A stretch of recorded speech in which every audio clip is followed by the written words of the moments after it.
Hey everybody, my name is Dave Jackson, and this is Tales from the Backlog, a video games podcast where I bring in guests to talk about the games that I've played recently. My guest today is a friend of the show and griffin riding enthusiast, Adam Rivera. Hey Adam. Hello, how are you? Doing good, man. It's good to have you. Thanks, good to be here. And today we'll be talking about Dragon's Dogma, which is an action RPG developed and published by Capcom in 2012, with an enhanced version subtitled Dark Arisen released in 2013. And I'm very excited to talk about Dragon's Dogma. I feel like a lot of games podcasts I listen to really don't talk about it a lot, and this game is fucking wild, and there's a lot of weird stuff to talk about. So I'm excited to talk about it. Thank you for suggesting it. As strange as this game is, you don't hear it talked about a lot, which is really weird to me. Yeah, and like I feel like it kind of fell through the cracks a little bit. Like it was released and then like people talked about it for a bit and then it was gone. And then it's had like a kind of resurgence now that it's like it's on the Switch and stuff like that. And so I'm excited to get into it. Yeah, me too. But A lot before of we get the a lot of the talk when I remember it launching was it was being compared to Dark Souls a lot because I think they were within a couple months of each other. So once ooh, people figured out, oh, it's not Dark Souls, it kind of just fell by the wayside. But yeah, the re-release, it's coming back in a big bad way, which is pretty awesome. yeah, it's pretty sweet. And we can talk about that Dark Souls comparison a little later on. I want to hear your thoughts about whether that's an apt comparison or not. But before we get into Dragon's Dogma, other than that, just start with a little little chat about what other games we've been playing recently. So, what have you been on lately? This is actually one of the rare times where I'm kind of current with what I'm playing. Right now, I just finished playing through Metroid Dread, which launched a couple weeks ago, and now I'm working my way through with Far Cry 6, which launched the day after. Mm-hmm. Cool. And so, we're recording this in late October. It's going to come out a little bit later than that. And you're like the third or fourth person I've had on the podcast in the last couple weeks, including myself, who's been playing Dread. So, what do you think about it? I like it a lot. The best thing that I can say about it is it feels so good just to move around, which in Metroid is so important because that's basically all you do is just run around room to room, jump. In this one, you got a slide, which works incredibly well. There's cliff hanging back from Fusion. A lot of the movement stuff they learned from Fusion and Zero Mission got incorporated, along with this weird semi story driven but still very open kind of exploration. It's more in Fusion you had a computer telling you where to go. In this one they use the computer to say, hey, you're going the right way, because you really don't know if you're making progress in the right direction until you run into one of those consoles, and then you're like, oh yeah, okay, this is where I'm supposed to go, this is new. Yeah, that's a good point. Good point. I know a lot of people were worried about the kind of story-driven nature of Fusion and Dread being a successor to that. And I finished playing Dread too, and I think that's kind of overblown. I think if you want a Metroid game to have zero story, then you're going to be disappointed in this because there is. But that's a good point you made. It's not, the computer's not saying hey, here's your map marker, go here, and you can't go anywhere else. Just go to this map marker. And you're totally right. You don't know if you're going the right way until you hit that navigation room or whatever they call it, and the computer pops up. You're like, oh shit, this was the right room. Go me. Yeah, because they all double as save points now, so it's you're doubly glad to run into one because it's okay, I know I'm going the right way, and now I have a checkpoint. Mm-hmm. Absolutely. And how's Far Cry? I've been out of the Far Cry series since 3. I think I burned out sometime playing 3 and just decided I'm never playing Far Cry again. But how's the new one treating you? It's pretty fun. I'm kind of scared of just burning myself out because I insist on exploring and doing all the weird side stuff that's in it. Like yesterday, I spent probably a good 2 hours just looking for USB sticks that have songs on them. That's some pretty compulsive Ubisoft gamer behavior right there. Oh yeah, I'm a big sucker for like Ubisoft stuff. Like I think Assassin's Creed Odyssey is amazing, and I know it gets tons of flack for like an overcrowded map. Yeah, I played Odyssey, and I'm like you. I have a hard time not doing stuff, and I made a kind of promise to myself when I was playing, like I'm gonna do the bespoke side quests that they have, because they have like you know, the gold side quest or whatever, and you know what I'm talking about. And then they have um the side quests that seem like they're like procedurally generated, and I just decided I'm not doing those ever. And I still burnt out on that game because there was so much to do. I had a lot of fun until I was just like, I can't do this anymore. Yeah, I get that. That's a huge, huge game. Like, I think I ended up breaking it up into like three different parts of like, I played it for like a couple weeks solid, left for like a month or two, came back, finished it, didn't play it for like a year, and then came back into the DLC. But like, I remember liking it a whole lot just because like that world is so huge and you can get lost in it so easy. Yeah.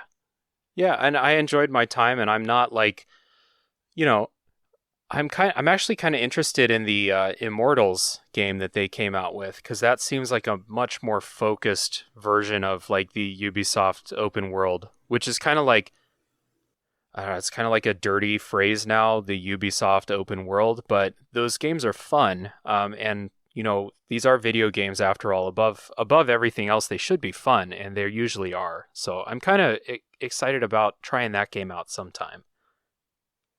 I've played a little bit of it. I didn't get super far into it. I think like I just got to the point when the world actually like opens up to you. And for the life of me, I can't remember why I stopped playing. Probably got distracted by something else, but I keep meaning to go back to it. Okay, well, um, perhaps in the future we'll both get into it a little bit more, and we'll be able to chat about that. But for now, Yeah. let's move into talking about Dragon's Dogma, which is, I want to put a spoiler warning now.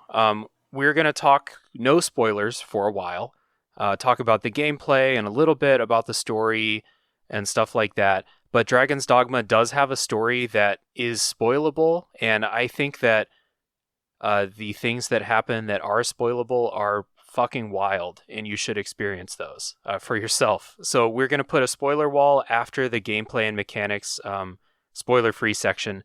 Keep your ears out for that if you haven't played Dragon's Dogma and you don't want to be spoiled. So, the first thing up is always talking about our histories with the game and like what kind of interested us in playing Dragon's Dogma. So, guest always goes first. So, Adam, I'm going to kick to you. What brought you to Dragon's Dogma? I actually saw this game when it like premiered, I guess, at E3. I think it was 2011 or 2012. I was there at E3. I was writing for a site as an intern at the time. I waited in line and tried it out. It was like just this weird action RPG with a flying griffin. Because I think the demo, it was like one of three scenarios. It was either like the very first opening bit where you're playing with a pre-made character, the first griffin fight, and I forget what the third thing was. But I tried the griffin fight, and I remember it being really frustrating because I didn't know you could do the big thing, which is part of this combat, which is climb on monsters, which we'll get to later. Mm-hmm. Yeah, why would you? Yeah, so I just remember standing there for a long time just trying to shoot this thing, and like I remember it being really interesting, and like the look was interesting. Dark fantasies, always compelling. Anyway, I saw it, kind of forgot about it, but kind of kept my ear to the ground on like, hey, if I want an RPG, this might fill that gap. Saw it come out on 360, didn't pick it up for whatever reason, probably just because broke college student at the time. A few years later, it released with the DLC packaged in, which is the Dark Arisen version on the 360. Bought it then, fell in love with it, played it a ton. Unfortunately, the game did not love me back, because over the course of time since I've played it, I've lost 2 save files to this game. If you want it, I could go into those stories because they're kind of bonkers. Okay. Yeah, sure. The first one was I beat the game, and it was awesome, and it has a New Game Plus like built into it. So I started New Game Plus, but for somehow didn't I guess I just misread a menu prompt because it cycled to New Game Plus but kept it on easy mode. And so for whatever reason, I got super bored with it, and I don't know if I deleted it or if I restarted or what, but the next time I booted up a game after that, I was back at the beginning, fresh character, and I was like, what the hell happened? So all my progress and everything was gone, so I never played it again after that. Then the new re-release came out, which was for the Xbox One, and I was like, yeah, man, let's do it again. Like, I'm starting on a new platform anyway. I'm going to not have anything to show for it, so I'll just do a new game anyway. I beat it again there, and as soon as I started, I didn't beat it that time. I got to, the end game section when, the final dungeon opens up. And one day I booted it up, I pressed play, and I'm watching the opening cutscene. I'm like, what the hell?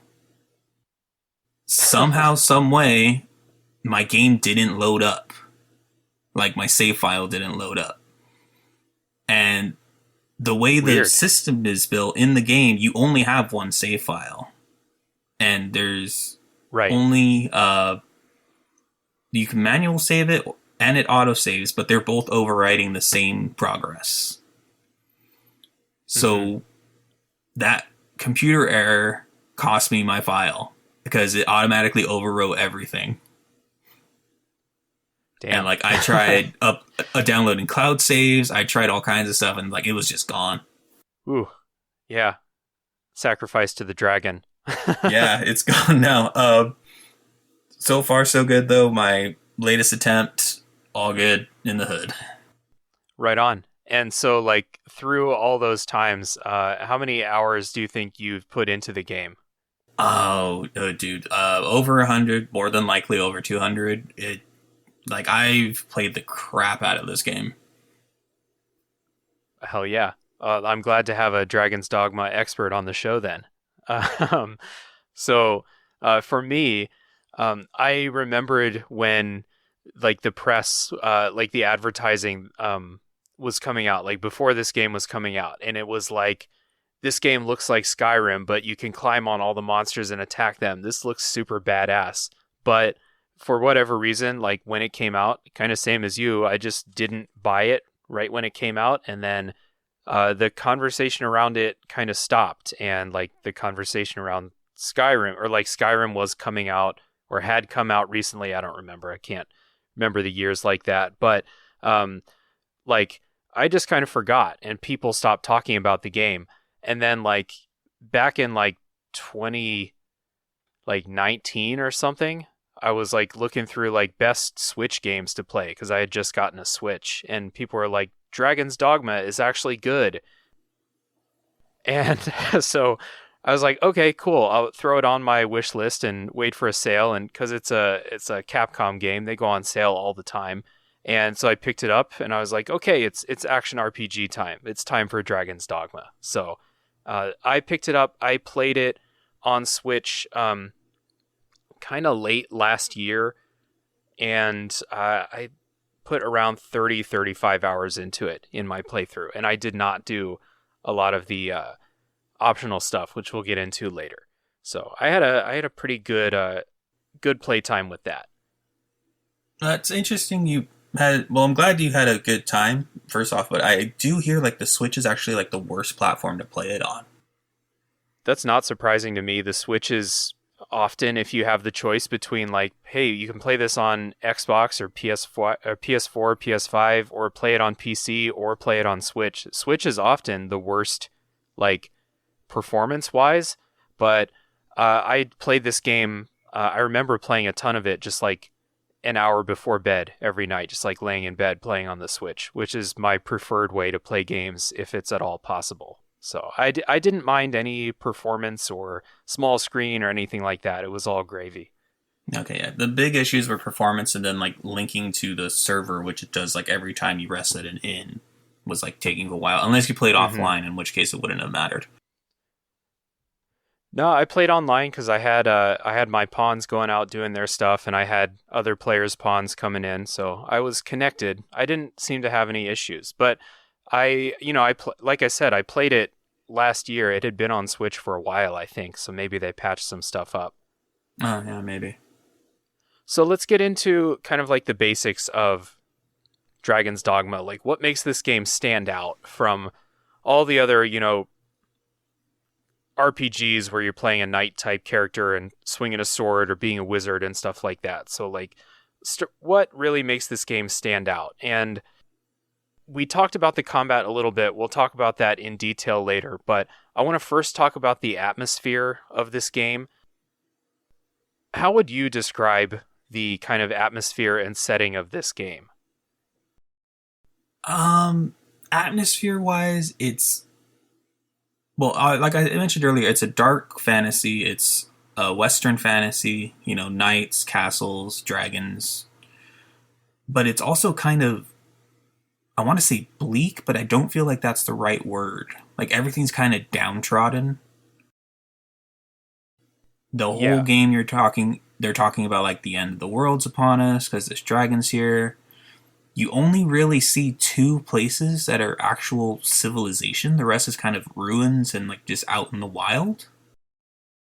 Yeah, it's a weird, like, even the places where, like, I guess, like, this world's, like, upper class and stuff would live, they're not, like, these magnificent palaces that you might see in other fantasy settings and stuff. It's all pretty, like, and this might be also due to, like, the Xbox 360 era graphics and stuff like that, but it's all pretty, like, shitty, like old ass like stone castles, and like everyone in the town is there's even like what's supposed to be, I guess, like the nice areas, they don't look that great. So that is a good description of the setting, I think. Yeah, it's something that just occurred to me, like when you brought up the classes machine. Yeah, like the main thing about the rich area, quote unquote, is they have a whole house.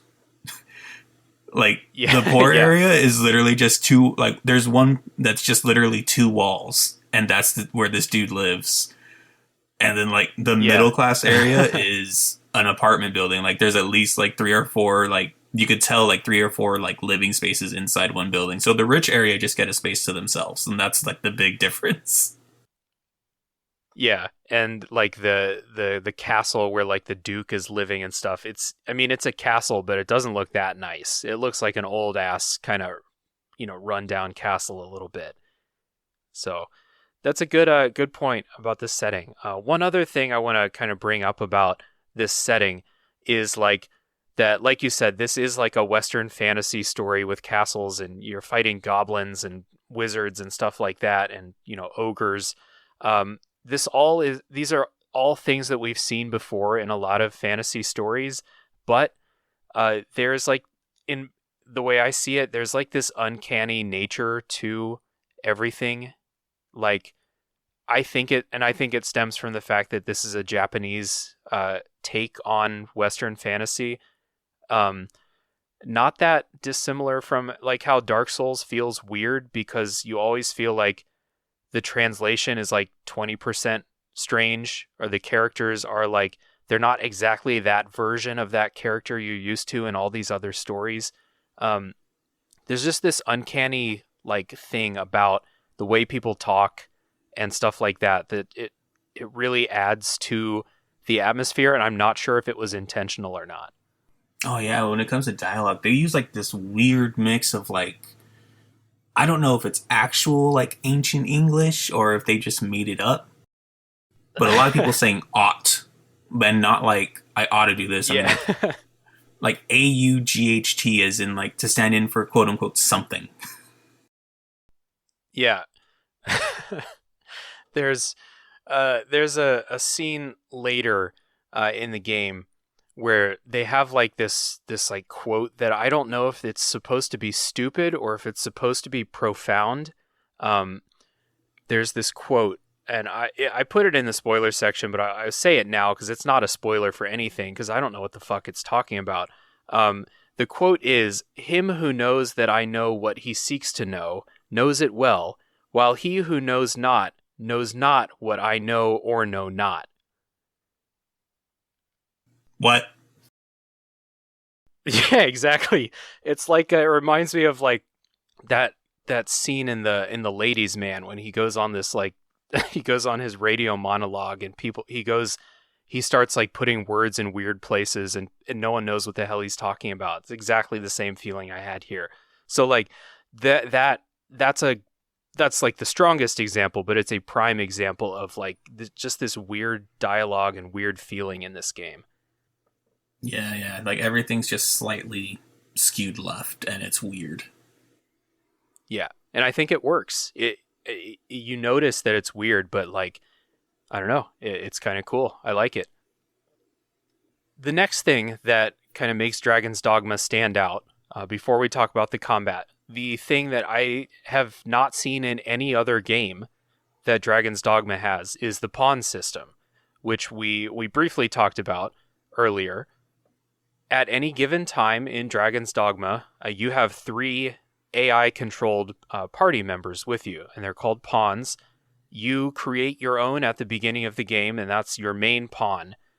And you can summon in 2 other pawns from other Dragon's Dogma players, and they're like stored in this database. And there's a story reason for why they're there and why they're available to be summoned and all that. But what it does for like the gameplay is it lets you fill out your party composition. So if you're playing as a warrior, you can grab a wizard and an archer pawn and kind of round out your team. And then your 4th one can be just, whoever you find, whoever you want to put in there. And like, well, first of all, I'll ask you, like, you've played this game a lot more than I have. How do you feel about the pawn system after so many hours?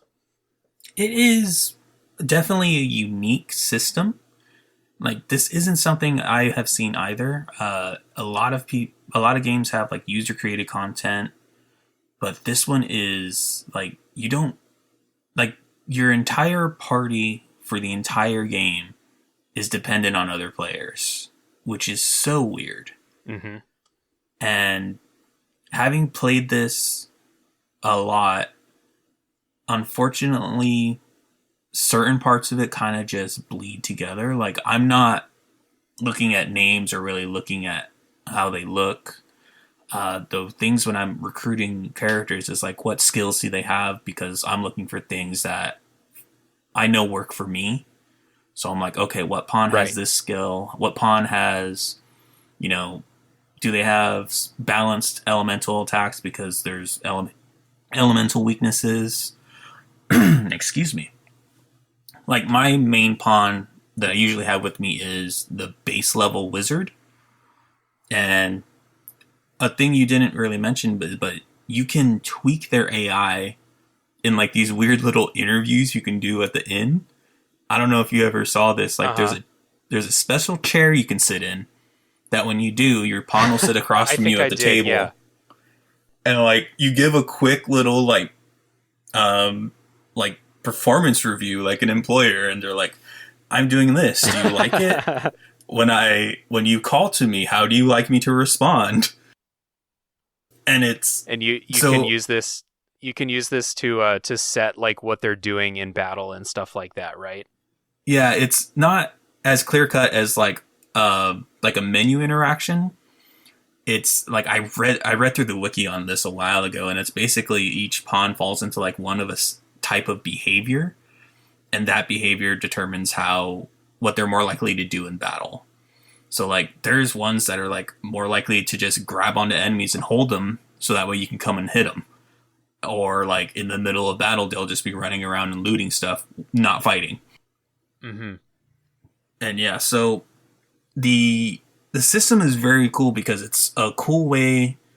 Like, when the Dark Arisen version launched, like, a bunch of my friends played it, which was a different experience because, like I said, I came to it late originally. Mm-hmm. So For a long time, my party was just like pawns from my buddies. That's awesome. Yeah. And like, in order to recruit pawns, like, you do have to pay like this weird fee that's called like it's a crystal cost, which the higher level they are from you, because you can like there's a whole robust like searching system. You can search by level, by name, by just class type. So if you search for ones that are higher level than you, those accrue like a crystal cost because you're basically like, jumping the power curve. If you recruit at your level, there's no cost. But of course, like if your character's leveling up, they don't. So you'll like outgrow them. So you'll want to like be replacing them as you go on. But your buddies, like no matter what level they are, they're always free. So if you have a friend like me who's like level 150, like you could bring, excuse me, you could bring my pawn in, have a level 150 wizard with you when you're just starting out the game. Oh, hell yeah. Yeah, like that's just a leg up in a big bad way. Yeah. And like I was going to mention also, like, and when you send out your pawns, I've actually gotten friend requests from people on the Switch.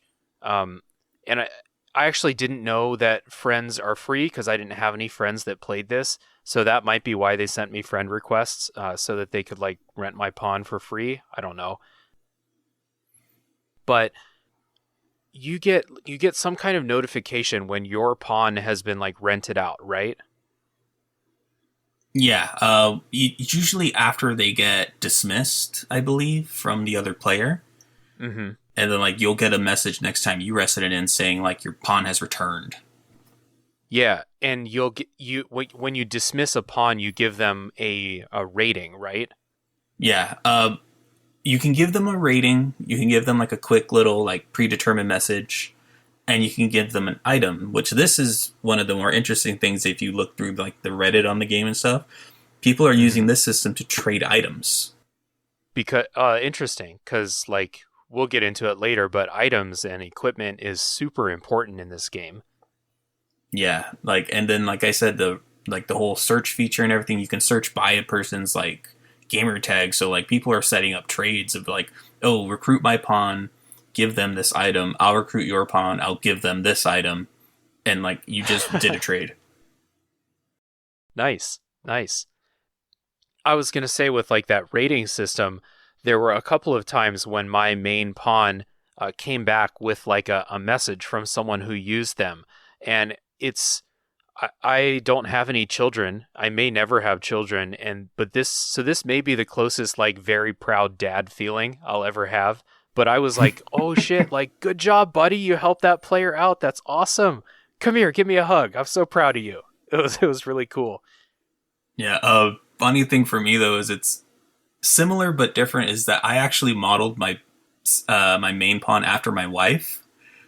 Okay. So when I get comments back, like they're saying like, "Oh, she wasn't very helpful." I'm like, "Don't say that about her." Hey. She's a wonderful lady. Yeah, she did her best. And if you got shit to say, you can talk to me. Exactly. That's cool.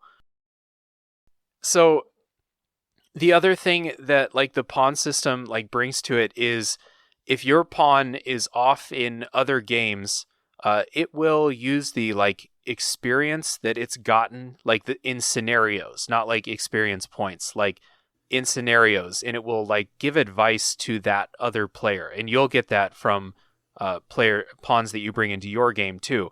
So just a real quick question, Adam, are you aware that wolves hunt in packs? Have you ever heard this before? I am, but I've also heard that even in numbers, a weakling is a weakling still. Like over or under 500 times that you've heard that wolves hunt in packs.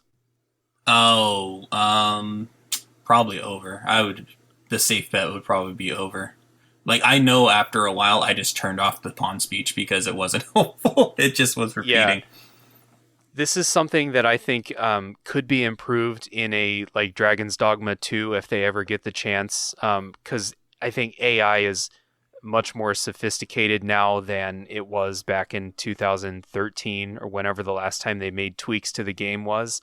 And this system has a lot of potential for like giving you tips on how to beat bosses and like giving you tips on like parts of the map that you're in or something like that. And it's that part of it is pretty half-baked in Dragon's Dogma, I think. But overall, the pawn system is a lot of fun, and I like it. I don't want to say I like it more than just recruiting like, you know, NPC party members like you do in other RPGs, but it's definitely a cool idea. And if they ever get to make Dragon's Dogma 2, I would be really excited to see what they're able to do with the pawn system. Oh yeah, and just to make it clear, like how you mentioned, like like boss strategies and map like notes, like that stuff is there, which is weird. Mm-hmm. Like if you're running through like an area that your character hasn't been in, but your pawn has, they'll say like, "Oh, like this place is dangerous," or "Stay away from here at night." Like just weird, like kind of cliff notes of the area.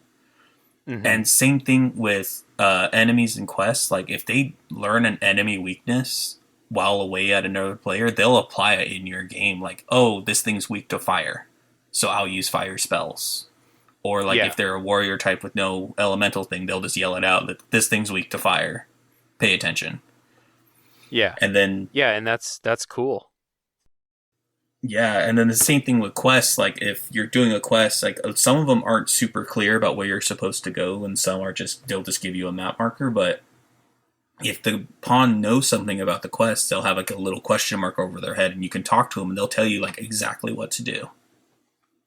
That's super cool. I don't know that I really dug into that much, but good to know that that is there. Yeah, I'm not sure if it was just because, like you said, you were kind of playing like at lower levels, so you might not have seen the more experienced pawns. But like once you get up into like the higher end game level pawns, like and if you do a new game plus, like they know everything. Okay, that's cool. Yeah, I didn't remember the cost of hiring super high level pawns. It's like astronomical to hire like an overpowered pawn. It basically, I'm not sure how you would like get around it unless you circumvent it with that like being friends with somebody system. Other than that, like I remember like, hey, let me check out how much it costs to get like a, you know, level 90 pawn or something like that. And I was like, oh, okay, that's never happening. So moving on, back to my level. We'll check that one. Yeah, and like just like it is, just to throw this out there, it can be a hard game, but like you don't need to worry about getting an over level pawn like that. Like you have the tools to like survive if you stay out of the more dangerous areas and kind of stay in the more level appropriate areas, which we can get into this later. Yeah. Like I definitely beat the game without a whole lot of difficulty. Like I beat the main story, so it's not like I needed to grind up points or send friend requests to strangers in order to get good pawns to have a good time in the game. You're right. That's definitely not the case. Yeah. Let's get into the combat. That is the other thing that really makes Dragon's Dogma stand out, is the combat.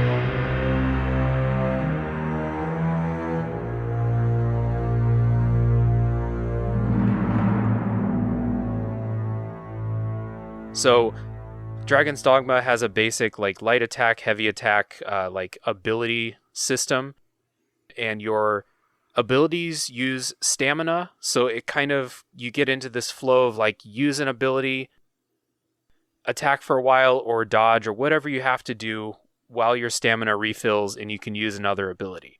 The abilities and like I guess if you're using a wizard, your spells, I didn't use a wizard. That is like the name of the game, is figuring out what the good abilities are.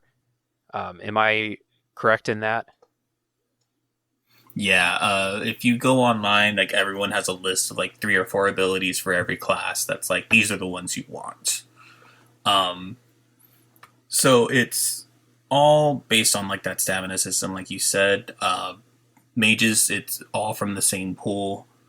Uh, so a lot of the high level strategies online are like, oh, find stamina regenerating, or there's a certain item that's like stamina is infinite for like 20 seconds or something like that. People say to load up on that and just like unleash the abilities on the bosses, because once you get into the higher level ones, like they're like, it's really easy to break this game once you see the strings, which a lot of these people online do.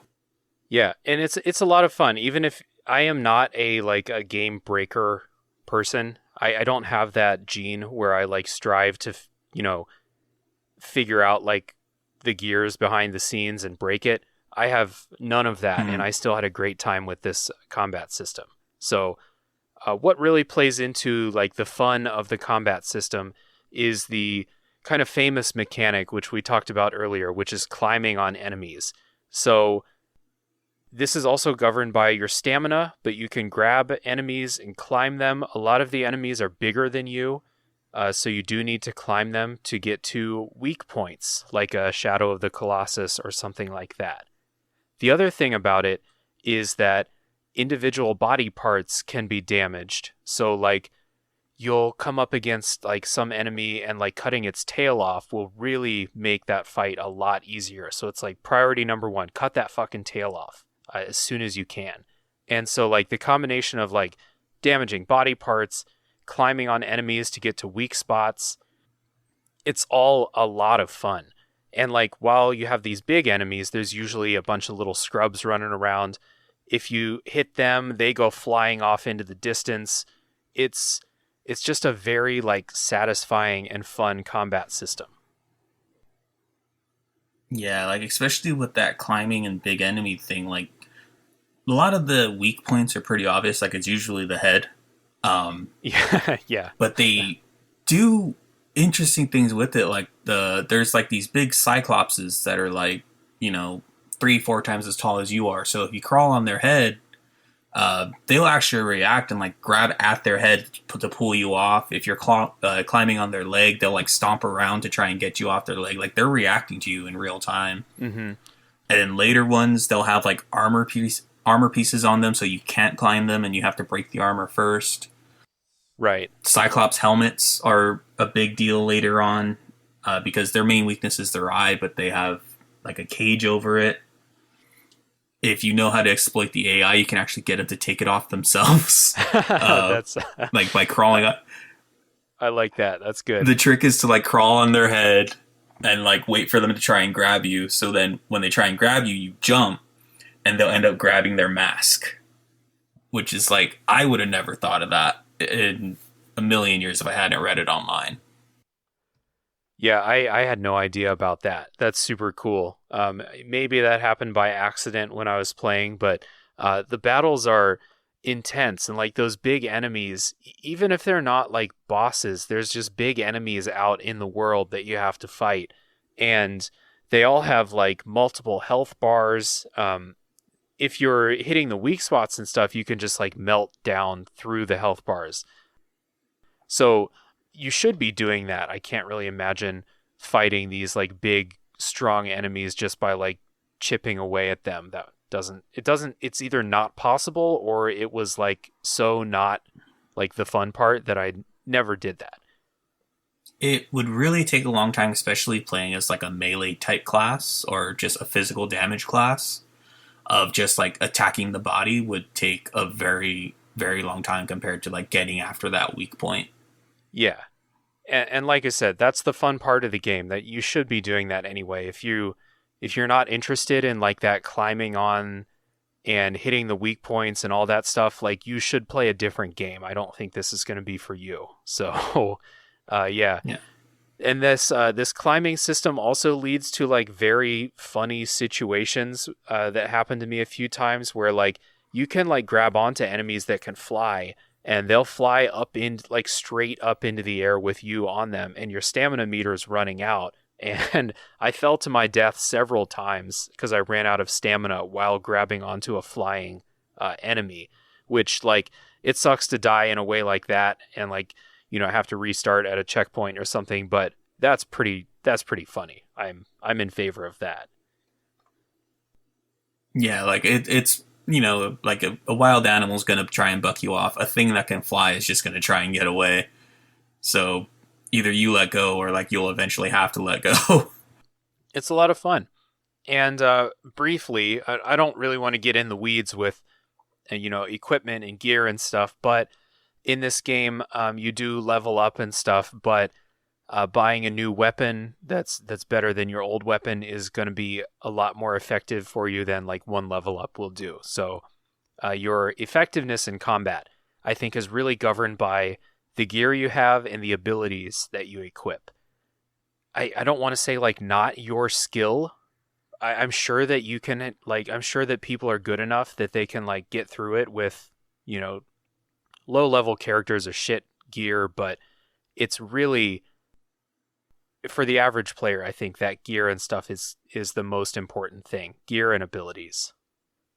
Oh yeah. I would say level ups are definitely important, like, but they're definitely the lower tier important. Like, you do want like the best equipment you can find. You want to upgrade like the good stuff that you have. Your abilities are definitely going to be wanting, because you can upgrade abilities as well, so you want to be upgrading those with ability points. Yeah, and like what the funny thing about gear though is like the high level strategies actually do use like the worst pieces of equipment, because like a hidden feature of them is they actually inflict status effects. Mm-hmm.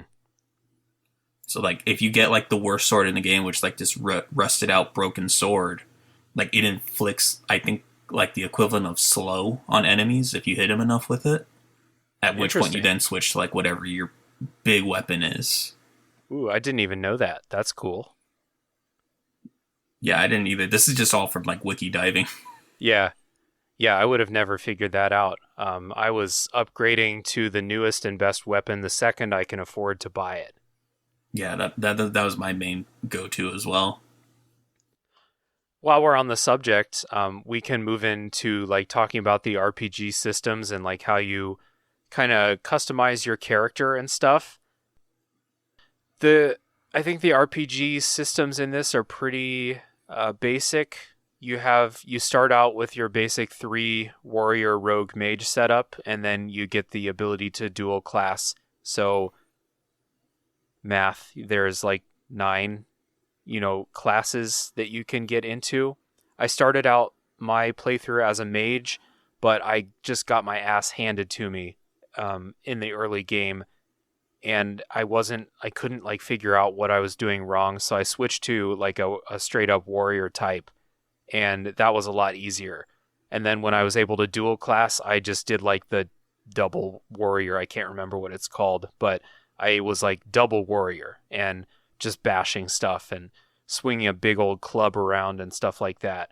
So I had a great time with that. Yeah, there's 9 classes total, like the basics, the hybrids, and then the doubles, like you said. Typically, usually do hybrids of either the assassin, which is the warrior rogue, or the mystic knight, which is the warrior mage. Assassin is just, it's pure offense. So like the whole climbing thing, it has a special move for climbing where like you just dig your sword like straight into him and just wiggle it around, and it melts everything. Like the final boss, when I did it, like went down in seconds. It's ridiculous. Damn. That description is pretty brutal too. Yeah. But unfortunately, like it has 0 means of defense. Like you're either you have to run out of the way or just take a hit. Because weird design decision in this game is like dodge rolling is tied to daggers. So if you're not using daggers, you can't roll. And then shields are super useful in terms of like not taking damage, which is why I usually go back to the Mystic Knight. Mm-hmm. They got a big, like the biggest shields in the game, and they cast spells with them. Oh, that's cool. Yeah, so like you have, because mages also have the ability, like you can enchant weapons with elemental effects temporarily. Mm-hmm. Mystic Knight, they could do it on their own, so you're not waiting for like the AI to like catch up to you and be like, hey, there's a zombie in front of me. I need Holy. Hurry up and cast Holy. Why don't you cast Holy? Oh my god, I'm dying. And then you leave a bad Yelp review on the pawn, and there's bad feelings all around. Yeah, exactly. Someone says your wife isn't useful. Yeah, that's a spiral all leading to that point. Someone says your wife isn't useful. Exactly. But every enemy you kill like gives you, I guess, the equivalent of ability points. So you go back in, you invest them in new abilities or upgrading the ones you have. Also, secondary and passive skills are also available. Like every class has its own set of passive skills, and then gives you access to like these generalist ones, like increased health, increased stamina regen, like basic kind of agnostic things like that. And because each one kind of has its own pool, like once you get into the higher levels, you can mix and match these between classes. So like I'm running a Mystic Knight with like assassin level physical boosters. Mm-hmm. Cool.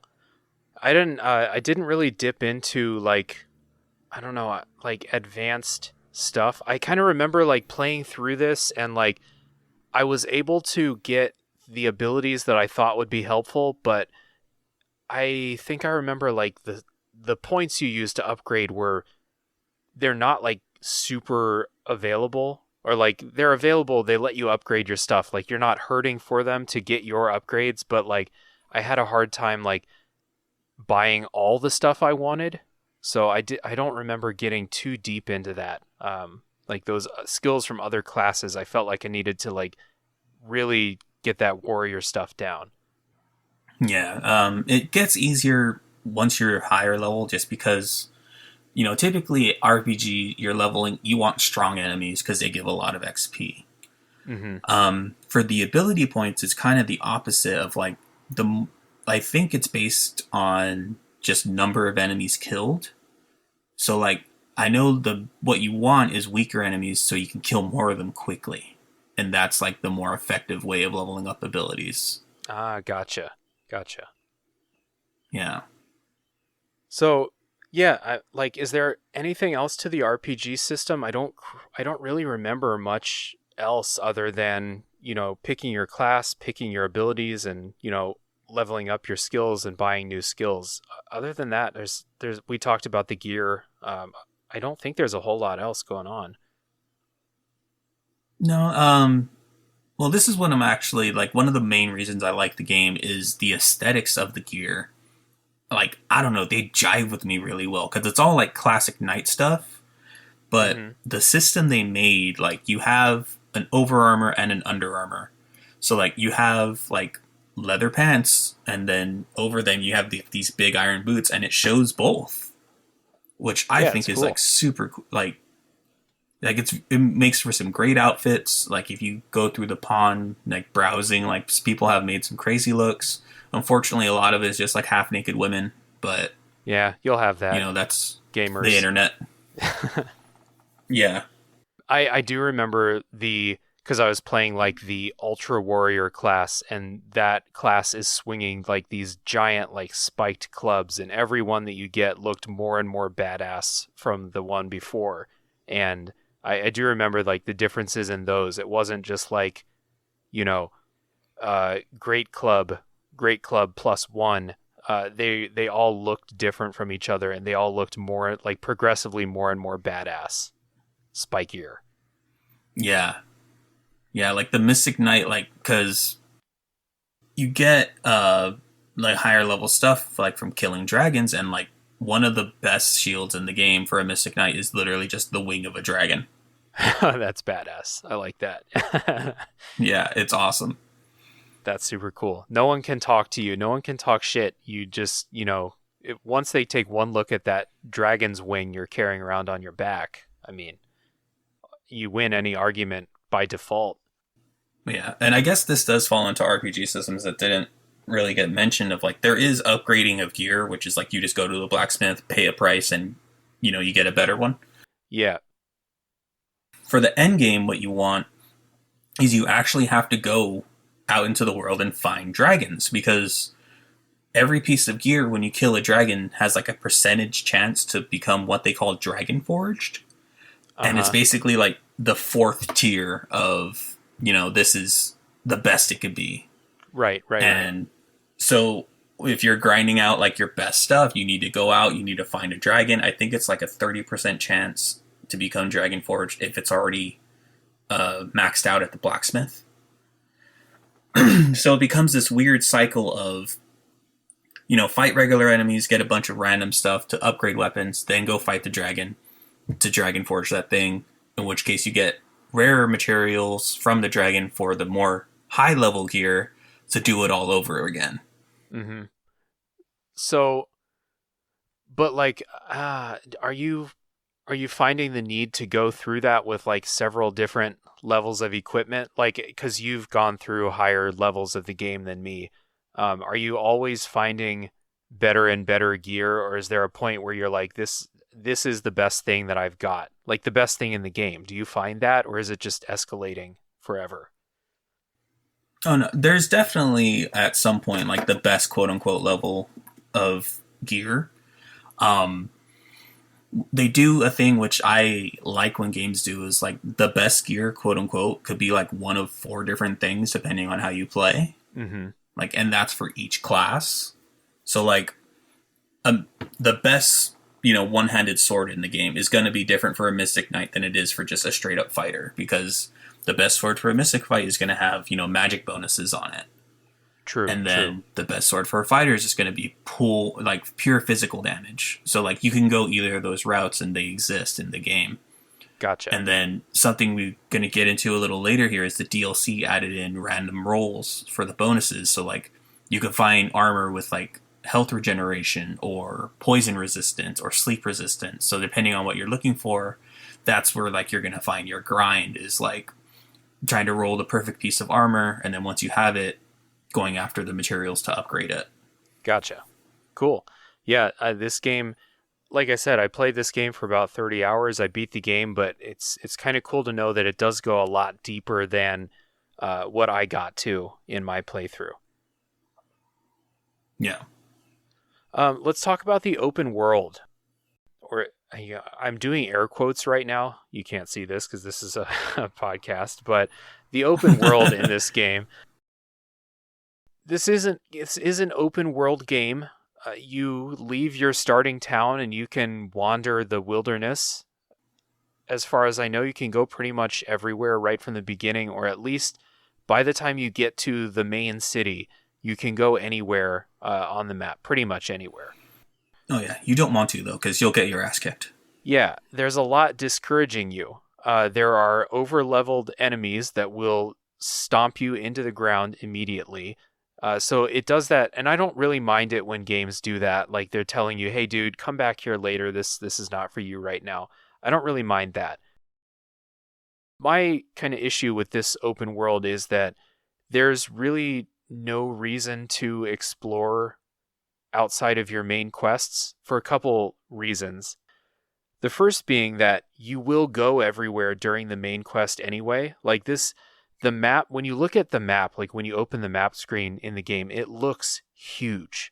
And the actual game area is like 10% of what the map shows you, which is kind of weird. It makes me think they ran out of money and had to cut a bunch of stuff or something like that. Yeah, Yeah. go ahead. I was just gonna kind of tag on to that. Like a lot of like when you say open world, you imagine what's basically essentially a huge circle.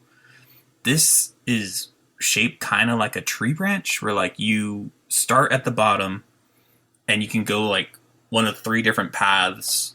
One of which leads to like the other main city in the game, and then like the other two are like just the further you go is just higher level enemies. Right. Yeah, it is a weird shape, and that makes it like walking from one end of the map to the other is like it's like driving across Kansas or something like that. Uh, it's kind of unbearable. There is fast travel, though. We'll talk about that. We'll talk about it now. Like, there is fast travel in the game, which is very helpful because of that analogy I just made. You do not want to walk across this entire map. But fast travel is limited. It's an item that you use called port crystals. And you need to strategically place them because you only get so many. And you can't. So if you know you're going to come back to an area like the main city, you should probably just drop one around the main city so you can teleport back whenever you need to. But this is not a like Skyrim, open the map, click on a thing, and instantly travel to that location fast travel system. How do you feel about this system, Adam? For me, it definitely helps the world feel dangerous because you can't escape any situation easily unless you're just, good old-fashioned hoofing it right away. The interesting thing about this, though, is that like the game has New Game Plus in it to where it saves your items and everything like that as a standard New Game Plus does, but it also saves your port crystals. Yeah. So as the game goes on, you get a X amount of them, on a standard game. When you do a New Game Plus, all the ones you already placed are still there, and you get X amount again. So, like, the more you play the game, the more you can basically set up your own Skyrim-style travel hub. Mm-hmm. And, like I said, like, in the beginning, it's really strange because, like, it's kind of like creating your own checkpoint. So, like, do I want to place it here? Is this a safe place? Am I going to want to come back here soon? So it's really an interesting way to get you to like learn the world and be like, okay, I can get through this part easily. I don't need a crystal here. Or, there's something here that can kill me. I want to come back later, put a crystal here for later. Because they are movable too. I don't know if we mentioned that. Like once you put it down, you can pick it back up. Oh yeah, again. They're not permanent for sure. So yeah, it's like, again, it's a unique one, but unlike the pawn system, I don't know if I would want to see it in other things. Yeah, I like the way you describe it. It sounds good. And I do agree there is some strategy. It was kind of interesting to like make that decision, like where do I want to be able to fast travel to later. But like I just like there were so many times when I was like, I'm going to put a port crystal here because I'm going to need to come back here. And then, like, that place was not important ever again. And so I had to, like, warp back, pick it up, warp back, and kind of just be like, well, that sucked. And that kind of, like, leads into my main issue with this being an open world. I mean, it's not like a Skyrim-sized map. So, like, this complaint is not as bad as I'm going to make it sound, but I don't think there's anything cool out in the world to go explore and find on your own, which is the thing that an open world should give you. If you're not going to do that, I don't really see the point of the open world. Yeah, that's totally fair. I think the only interesting things I have, because I'm just, judging this by what I have memory of, is there's 2 healing ponds, which you just go there and you could stand in it and it'll completely refill your health. And then you can actually bottle the water and take it with you and use as a healing item. So those are like one of my main port crystal destinations. Because free healing items, why not? Yeah. And then the other stuff is like monster spawns, which is like where you'll find certain like high level monsters. But then again, like you're not going to find those, until like later in the game, because there is like, spoiler alert, there is like a world shift. Yeah, there is. I won't go into more detail, but yeah, so like the main stuff you're finding is really just, it's not anything interesting, but it's just stuff you need if you're going to dive deeper into the systems. Yeah, that's fair enough. I mean, it's good that there are useful things out there. Yeah. Yeah. I guess if you made this game a super linear thing, it would lose some of the experience and like the danger. I like that word you used, because the thing that I do like about the open world is the day and night system, where nighttime in Dragon's Dogma, especially when you're a lower level character, nighttime is scary and it's dangerous. Oh, yeah. It's not like nighttime in Skyrim or other games where like you get like this nice moonlight reflection and it's dark, but you can still see everything. Like in Dragon's Dogma, it's pitch black. You can't see anything beyond like what your torch will light up. Oh, and yeah. if you're stuck out in a dangerous place, it's stressful for sure. Yeah, and like even the enemy spawning changes at night. Like once the sun goes down, you know, zombies start popping out of the floor, and they're like at lower levels tougher than your average Joes. Like they're tougher than goblins for sure. Mm-hmm. If you're in a forested area, like turning up your brightness is just going to make the game look crappy, and you're still not going to see anything. It is so dark. You can't cheat the night in Dragon's Dogma.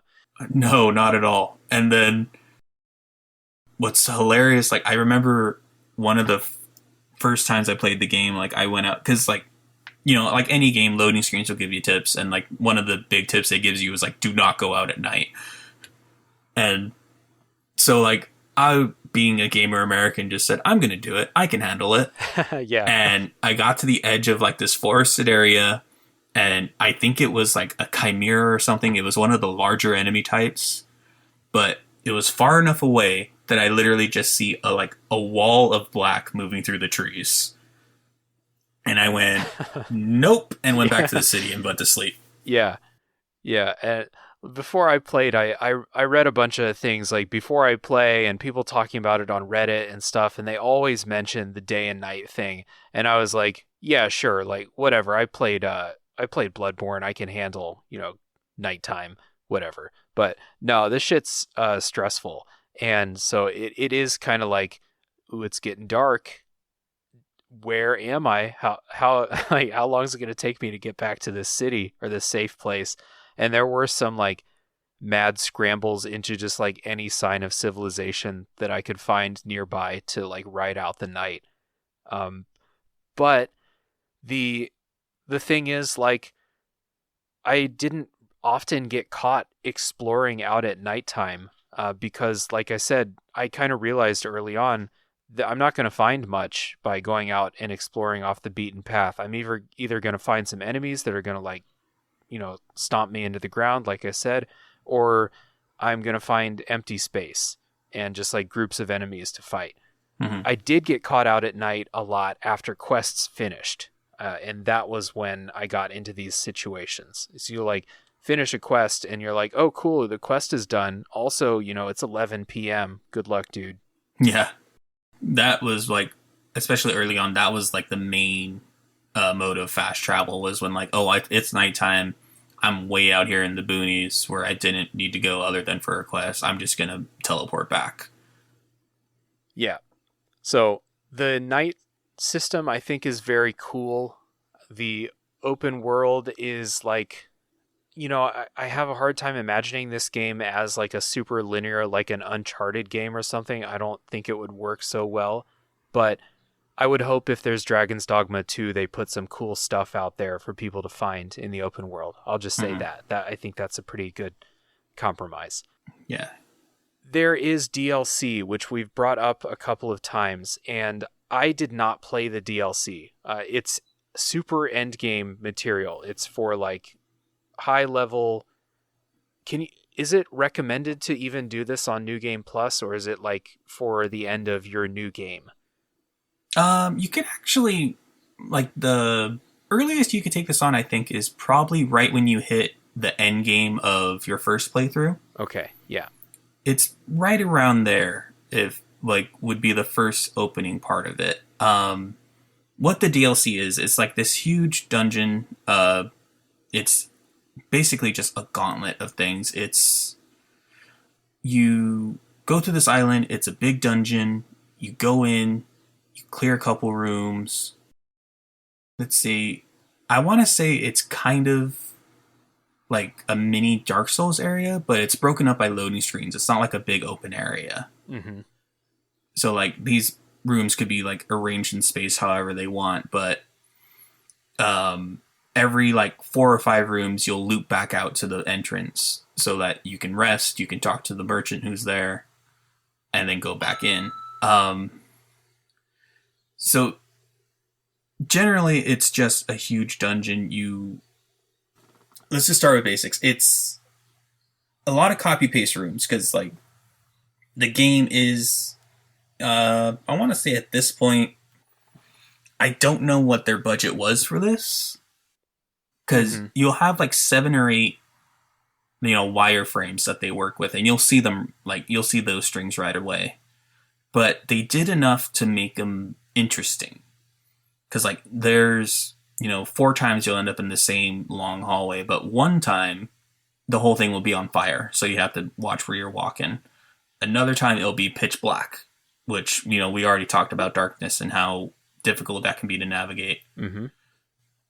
So you go through a couple of these rooms, you'll fight a boss, which, the bosses in this game in general are pretty great. These ones, I think, at least visually, are the best of the best.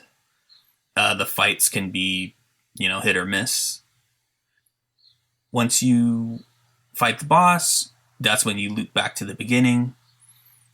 And then you rest, you turn in any gear you find, because unlike the main story where you just find an item, you'll find some items here, but the best stuff is stuff that's what they call cursed. So when you pick it up, it's just like a black cloud of something. And you have to take it back to this certain merchant that's at the beginning, and they'll purify it, and then that's when you get whatever it is. And this kind of has like an RNG-ness to it, which is where like the grinding comes in. Mm-hmm. So a lot of people like end game. This is their end game. Like this is running the dungeon, getting the loot, coming back, running it again. This is where it all is. Okay. And there's stuff here that isn't in like the rest of the game. Like you have like these more, I don't want to say more interesting, but definitely more experimental enemy types. Mm-hmm. Like there's one that's like, it's a 10-foot tall skeleton with a giant sword. I'm always there for giant skeletons. Yeah. But they are tough as nails. Like they have insane physical resistance. So you have to have, a coordinated mage with you, or just have the ability to do magic damage yourself. The base game has like these chubby zombies that if you light them on fire, they explode. Mm-hmm. In the DLC, there's 10-foot tall versions of those. They don't explode, and they will just run through these narrow hallways, just knocking everything over. They're there because of the story, but there are like abandoned pawns that have lost their minds, and they will attack you on sight. Oh, that's super cool. And so you have these guys that are, they have your abilities, and they're attacking you with them. Like the assassin and the rogue character have like this weird, I want to call it a ninja dash of just like running back and forth really fast with their daggers, hitting people. And like, they will do that to you, and they'll mess you up. And it's like different things that you're dealing with that aren't in the base game, which, even if they copy pasted a bunch of rooms, it's stuff like this that I'm giving them credit for, because it's the encounter design is new and unique. That sounds cool. Yeah, it's really interesting. And then they did something that's super annoying. I don't want to say annoying, but definitely something you have to keep track of, is that now when enemies die, in the base game they'll just kind of melt into nothing. This time they leave behind a corpse. And the more corpses you have in a room is actually trouble, because it'll attract nastier monsters. Mm-hmm. And they call them carrion creatures. And so you'll just be fighting, you'll kill something for like the 10th or 11th time, I don't know what the number is, and all of a sudden the screen will go black. There's a boss health bar that appears on top of the screen, and there's a giant something looking at you, depending on what it is. Damn. That sounds like that would scare the shit out of you the first time you see it. Oh, hell yeah, dude. It's like, and it's a random roll what you get, because, they want to keep you on your toes, and it works. Cool. So you, I mean, it sounds like it could get annoying if that Does that happen every, run you go into the dungeon, or is it kind of spread out? It's definitely spread out. You can do it on purpose. Like there's special items you can get that are like bait, and you can bring them out intentionally if you want to, because they have like some of the highest level stuff. They are the highest level enemies, so you're getting huge XP and gold from them. Mm-hmm. But they're basically their own boss fights. And then the bosses on this DLC are some of like, this is where like they put a bunch of creativity into them, and you could tell. One of the first ones you run into, like the base game has what is obviously a D&D beholder. Mm-hmm. Like it's just this circle floating around with tentacles coming off it, a giant eyeball, but the eyeball is in its mouth. The DLC has one. It's so big, you definitely can't fit the whole thing on the screen in the room they give you. It's massive. And then it's made of stone, so the only way to fight it is get inside its mouth. Oh, that's super cool. Love that. Yeah. Another one is like a lot of the, all the boss fights mostly are one or two individual things. Mm-hmm. One of the boss fights in the DLC is you have this floating like ghost priest who summons a zombie dragon. And you either have to focus on him or focus on the dragon, but at some point this zombie ghost thing will possess the dragon. So now you have to fight both, either get him out of it or just kill them while he's inside it. But it's definitely a wrinkle to what the normal thing is. The last boss of the actual dungeon is a giant... I don't know how to describe him other than a Balrog from Lord of the Rings. Right. And he's an asshole because he has a move that's basically... he teleports out your pawns. Unless you stop it, because it has like a big wind up. But if you let it launch, your pawns will just be gone. And then it's you and him one-on-one. And he's a bastard. That sucks. And the DLC ties into the story in some way, like I'm guessing. No spoilers right now, but it does, right? It ties into it in a way that like it wouldn't make sense unless you know what's going on in the main story, like what the actual, I guess, hook or twist is. Like if you don't know what's going on in the world, it just sounds like gibberish. Do you need to know the ending, or because like you're probably going into this like very late in the game, but before the ending where there's a lot of exposition happening. So does the story make sense in that way, or do you need to know the ending for the story to make sense?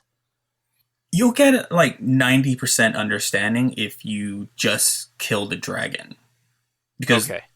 I guess spoilers for that is like the dragon is the beginning of the end game for this game. Right. Even though like, your main goal of the whole game is to kill the dragon, but like that's the beginning of the end is how the game is structured. Mm-hmm. Right. And then once you have killed the dragon, you'll have know enough for most of the stuff in the DLC to make sense. Okay, fair enough. On that note, let's move on and kind of talk about the story. I don't think it's a giant spoiler to say that you kill the dragon, because the game begins as a dragon attacks your hometown, and in a very weird cutscene, the dragon takes its claw, and you're the only one who runs out to go fight it. And the dragon kills you, obviously, and it takes its claw and pulls your heart out. It's like this cool animation. It looks like he's plucking a hot dog weenie with a toothpick, just like, boop, yeah. And here's her heart. Yeah, that's a good way to describe it. It's a very delicate, like, I'm just going to take that one right there. Let me just grab that. And you're dubbed as the Arisen, which in this game means you are tasked with fighting the dragon to end the apocalypse that the dragon brings. And you get your pawns. That's the pawn's story purpose is to serve the Arisen. They are like half human, or they're human with no will of their own or something like that. And they're just there to serve the Arisen. And that's all we're going to say until the spoiler wall, because all of this, you get this information in the first like half hour of the game, and then there is like almost no important story detail until basically when you're getting ready to fight the dragon. And that's like, there's like 20 hours of game where the story is extremely forgettable. Yeah, it's especially your first time through, because it all the way the game structures, it's literally just a list of quests that you do, and they seem unrelated.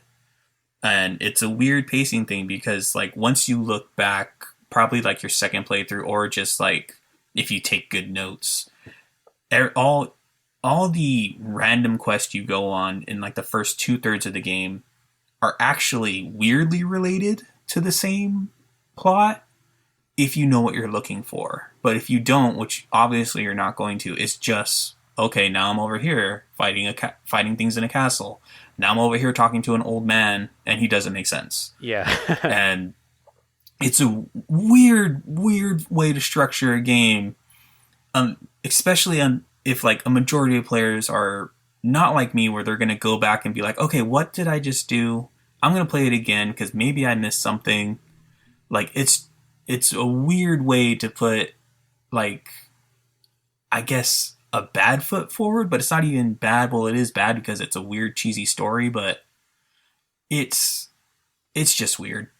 Yeah. I'll stick with weird. Yeah, I definitely know what you mean. The story up until like I would say like the 80% mark of the game, the story is laughably absent if you don't know what's actually happening. Yeah. And you don't learn what's actually happening until you literally beat the game. So I guess I can see how going through on a New Game Plus, you could be like, oh yeah, that's why that's happening. But for the average person who's only going to play the game once, it's going to seem real weird. And then it goes from 0 to 100 at the end, and things get weird, and we're going to stop there before we get into spoilers. But the story is interesting. It goes some very interesting places, but you do have to get through that, 20 hours where it seems like absolutely nothing important is happening. Yeah. I guess like a good way to put it is like the first 80% of the game is you're setting up a game board, and you're being fed little tidbits of information, and then once you get past that 80%, this is when the game just starts directly telling you information, and like, here's what's going on with the world, here's the world we live in, here's the choice you have to make. Right. Yeah. So yeah, I hope that if you haven't played Dragon's Dogma and you're kind of on the fence about it, or you played, 5 hours of it and you're like, what the fuck is this? Like, this story is not doing anything. You can trust us that it does go somewhere interesting. You do have to kind of push through that, in my opinion.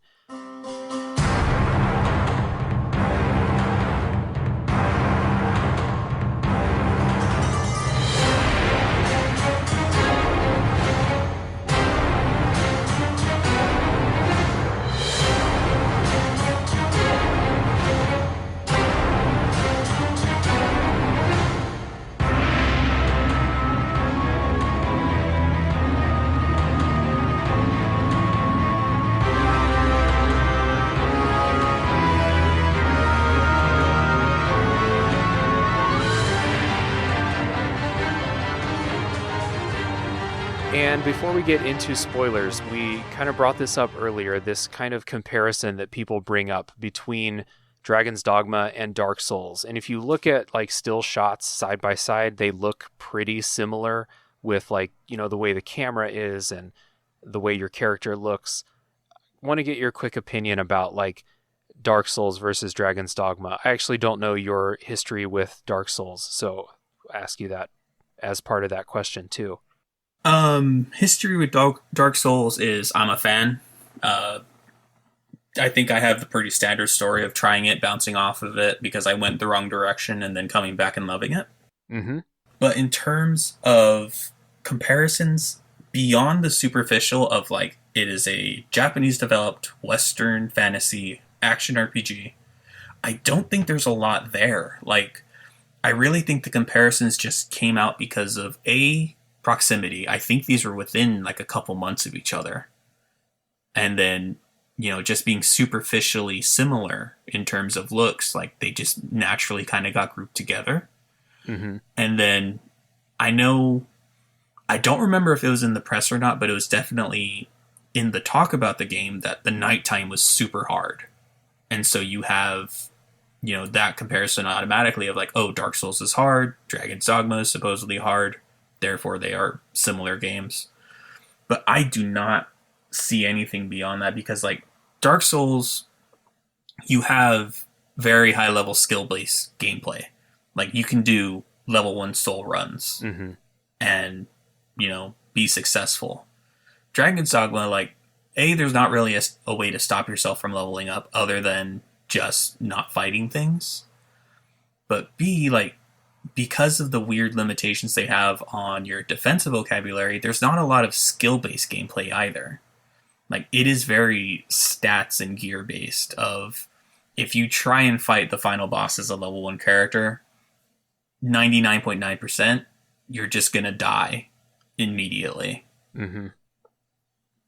Yeah, I totally agree.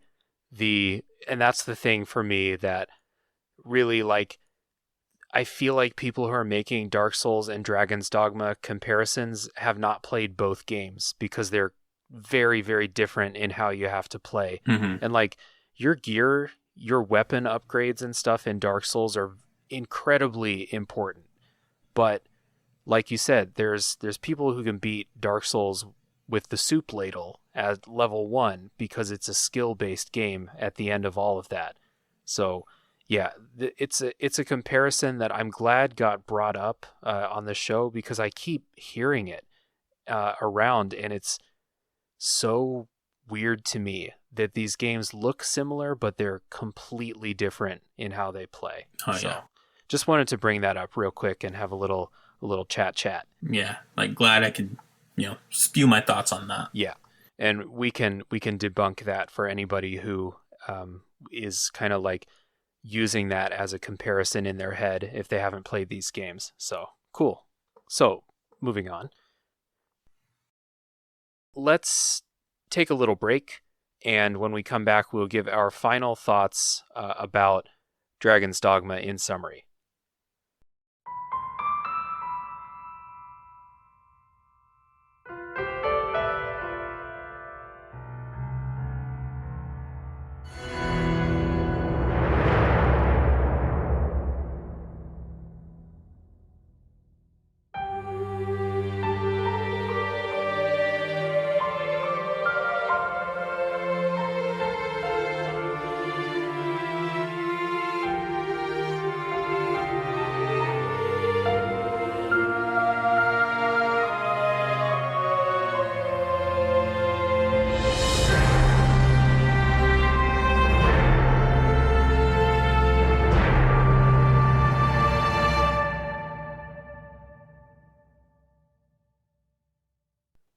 And we're back, and we're going to give our final thoughts on Dragon's Dogma, whether or not we recommend it, and stuff like that. So guest always goes first.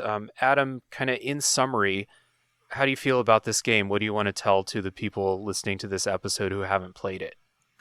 I would say absolutely play it. It's, like we said, it's a really weird kind of story thing, but don't let that put you off. If anything, you're going to have fun with the combat.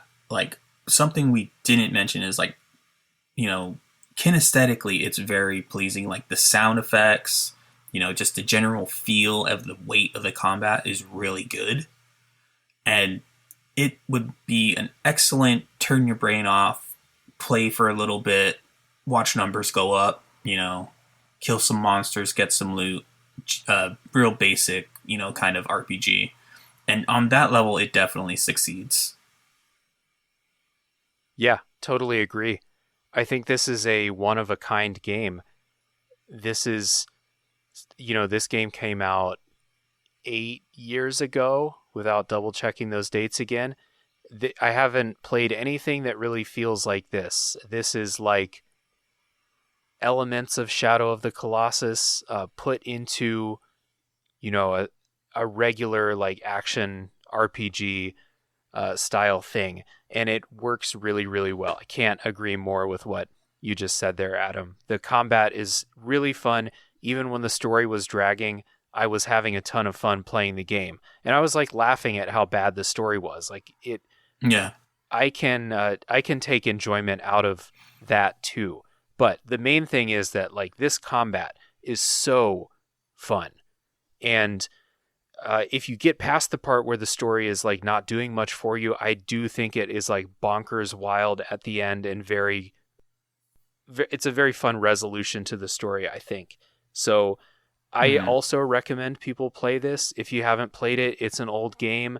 It's cheap. It's available on like any modern system that you have. Oh, yeah. Like I said, I played it on Switch and I had a great time playing it on Switch. So I definitely think that it takes a few big swings and it connects on enough of those to make this a good time. Agreed. Cool. Well, we are going to do a little housekeeping here. If you're going to tap out now, this is the point where we are going to say spoilers after this point. So if you're going to tap out now, thank you for listening. And if you would like to support the show, please subscribe on your platform of choice, leave ratings and reviews, and the best thing you can do is tell other people who love video games about this podcast.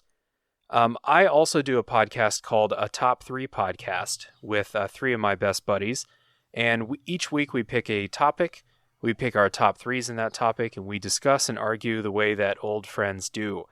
So that is a good time if you like hearing me talk about things, which of course you do. Go check that one out too. Adam, do you want to like direct people to anything you're doing or social media or anything like that? I don't have much going on creative-wise. I do have a social media page, but I post maybe once a month, maybe. Okay. If you want to look that up, the main thing is Twitter. Handle is Booyah Boy, Booya, X in the middle because I made it in middle school, Boy. I also Twitch stream even less than I post on Twitter. Handle is Desba713, Dezba713. You can follow those if you like. If you like hearing the sound of my voice, I'm pretty sure I have a playlist saved on there of me playing through Resident Evil 7. So if you want to hear me scream in fear, there you go. Hell yeah. And I'll put links to those in the episode description here. So if you're interested, go down in the episode description and check that out. We are going to take a little break, and when we come back, it is spoiler time for Dragon's Dogma.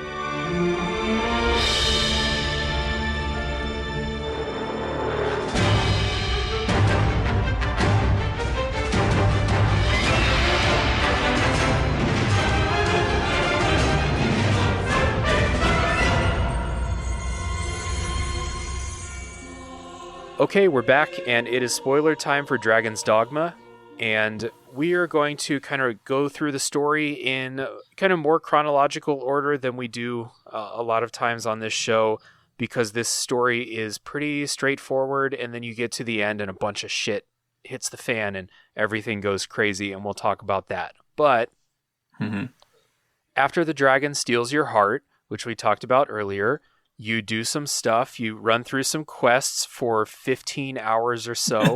You're doing basically fantasy stuff, like, yeah, there's this wizard, you got to go fight this wizard, and then like, oh, there's a griffin, you got to help these people fight this griffin. That's the one I talked about earlier where I failed the quest because I ran out of stamina 2,000 feet up in the air. Anything else that's memorable in this middle point? Yeah, there's an evil cult. You get introduced to like a band of all-female thieves at one point, I believe. Mm-hmm. Yeah, just general, like, go out and fight some monsters, buddy. You'll be fine. Yeah. There is a good. I like the quest. I want to say it's kind of midway through the game. This middle portion really just bleeds together into one solid block of me wondering when things are going to happen. But like the there's a quest where like this monster is attacking like the poor area of town. You got to go through there and fight monsters inside like the city limits. I thought that was pretty cool, but not a whole lot Oh memorable yeah, from that. the cockatrice Right. fight. Yeah, the That thing is cockatrice. brutal. Yeah. I'm pretty sure I died at least one time. This game can be difficult at times. I didn't really I didn't find this to be like super punishing all the time, but it was a challenge, and it was that cockatrice fight and that griffin fight too was those were good fights. I enjoyed those. Yeah, the game isn't afraid of like pressing on the gas pedal every once in a while, which is a good thing. Yeah. So we're just gonna jump ahead in the story to when things start to get really weird, and the point where I think it gets weird is when you are meeting the Duchess in her room. And I don't remember why you're there. And while I was playing, I was like, why am I here?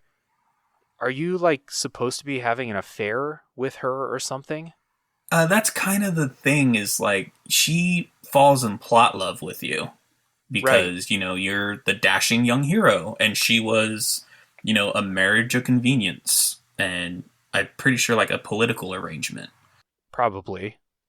So like you in the beginning of the game, your big mission is getting to the main city, and then once you're at the main city, you have an audience with the Duke because you're the Arisen, you're this chosen hero, Mm-hmm. and on your way out is when you meet the Duchess for the first time, and then just saying hi was enough for her to get you to invite you up. Yeah, exactly. And so I was super confused about like why you're up in her bedroom at night, but then the Duke comes in and you have to hide, and the Duke comes in and starts choking her. And like I guess you have a choice of whether to intervene or not. And Yeah. like obviously I did. I you know more about this plot point than I do. So like where is your Yeah. choice, or like how optional is this really? Well, the whole scene actually is optional, which is funny, like, because the way you get the invitation is like she sends her handmaiden out to talk to you, and she's like, "Oh, I want you to meet the Duchess at night," and you could just never go, and eventually the quest will cancel itself out if you get further. And then again, this is one of those weird things that doesn't make sense unless you either play again or look it up about why he's going crazy and trying to kill her. Right. I guess we're past the spoiler wall now. It's Yeah. like the whole Oedipus of the dragon is he presents you like the Sophie's choice of like, do you want power or do you want to try and kill me? And like in exchange for power, he takes the Arisen's chosen love, Mm-hmm. which we can get into that a little bit later. So the Duke made the choice of giving up his love, and now he's basically broken in the brain. So he's killing his new wife out of derangement, basically. Right.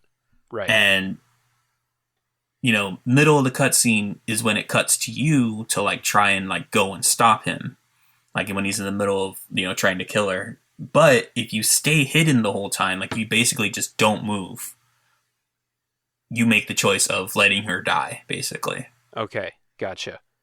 So it ends up shaking out the same way because whether you intervene or not, you get sent to the dungeon. If you intervene, the Duke's like, "Huh? What are you doing here?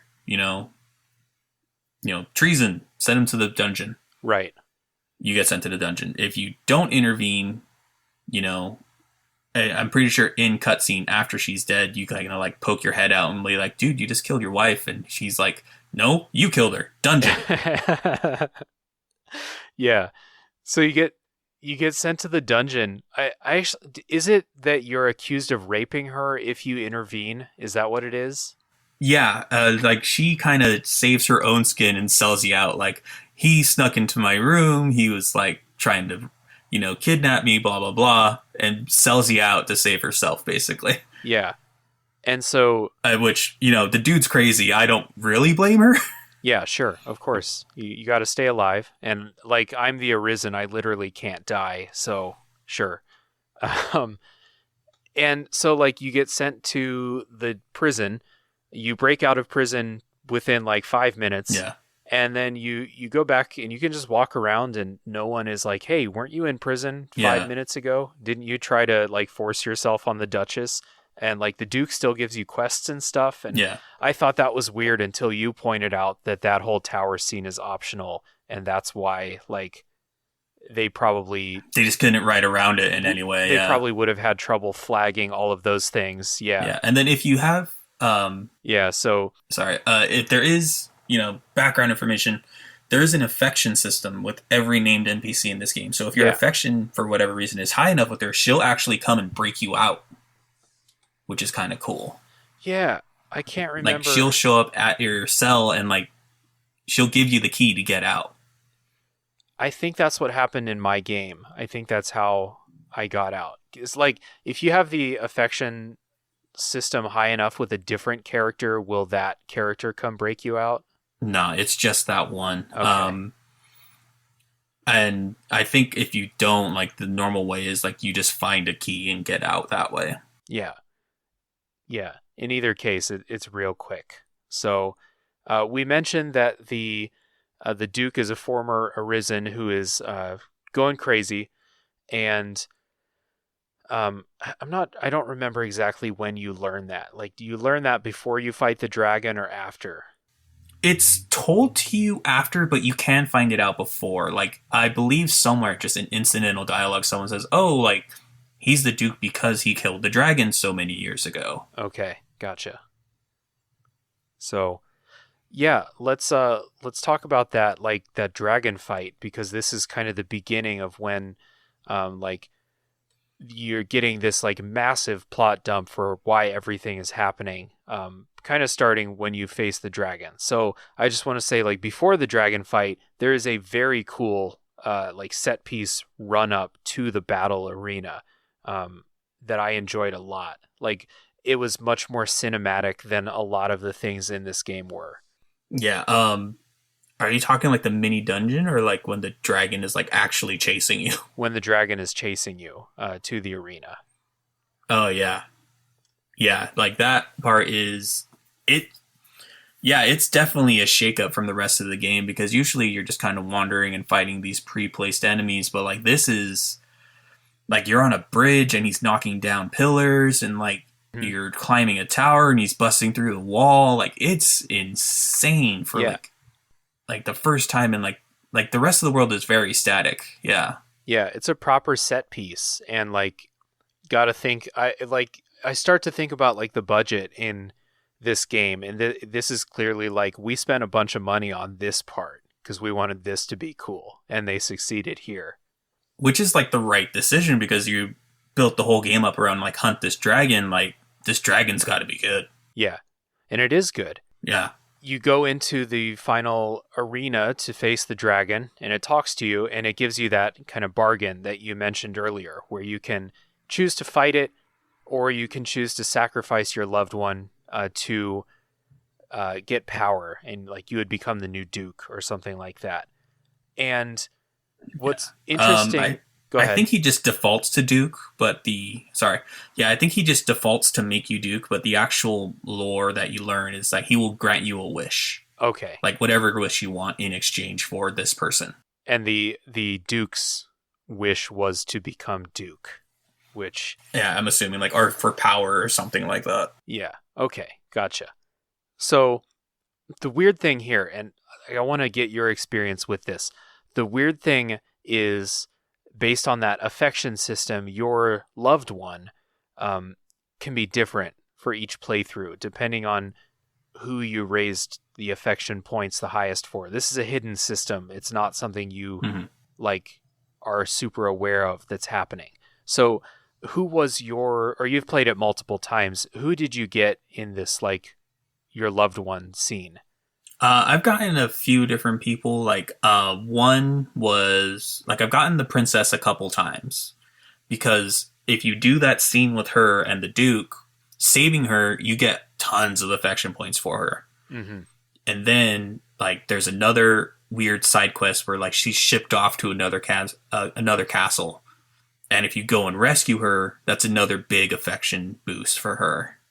Gotcha. So, and typically this quest comes around like right before the end of the game. So like she's the last person you talk to more than likely.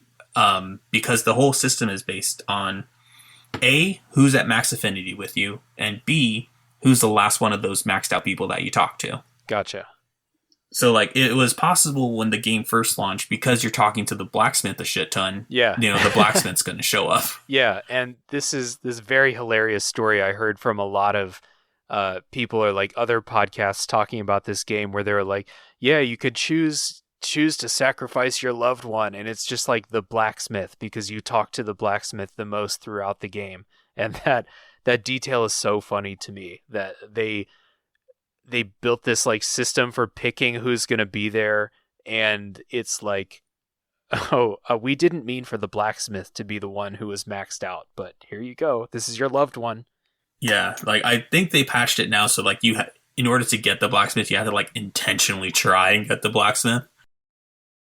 Same thing with like the jester can show up, like the little person gesture that the Duke has running around his castle. He can show up. I believe this came with the DLC. I don't know if it was part of the original game, but they added an item called the Arisen's Bond, which is like a ring, and then giving that ring to someone is like the guarantee of this person's going to show up. Okay, cool. So if I want to guarantee that the blacksmith and I will live happily ever after, Exactly. that's how I do it. Yeah. Typically, I'll either go with the princess or the girl from the village where you start out at, because that just seems like thematically appropriate. Mm-hmm. Yeah, that is, and that's like at the very beginning of the game when you're still doing stuff in the village. It's very heavily hinted that like you at least have a long history with this person. It would make sense. Yeah, like there's a quest later on to like save her from like the woods. There's more quests. If you follow her storyline, she ends up like joining a nunnery to like try and research the dragon. And like you can do a bunch of quests for her there. Like there's a lot of weird hidden stuff in this game. Yeah. Yeah, she died in my game because I didn't go do that quest in time to like rescue her in the woods. Oh shit. See, and in the woods there's another girl that you can rescue, which is like we're past the spoiler wall now. She was originally a pawn, and it goes into like this whole other backstory of like what happened to the past Arisens, which is a big thing with the dragon fight. Is apparently a lot of people have made this deal of either not fighting the dragon or just letting someone die. Mm-hmm. And you meet 3 different Arisens, or well, you meet 2 and find the grave of another one throughout the whole game. Like you have the Duke, who's an Arisen, and you have an old man that lives in the mountain by himself, and what looks like a younger looking twin, but apparently it's his pawn. Mm-hmm. And then the Witch of the Woods, quote unquote, the old lady who was the witch was an Arisen, but she's dead, and her pawn now, who thinks she's her granddaughter, is living there by herself. Interesting. That's cool. And they'll come into play later. Yeah. Gotcha.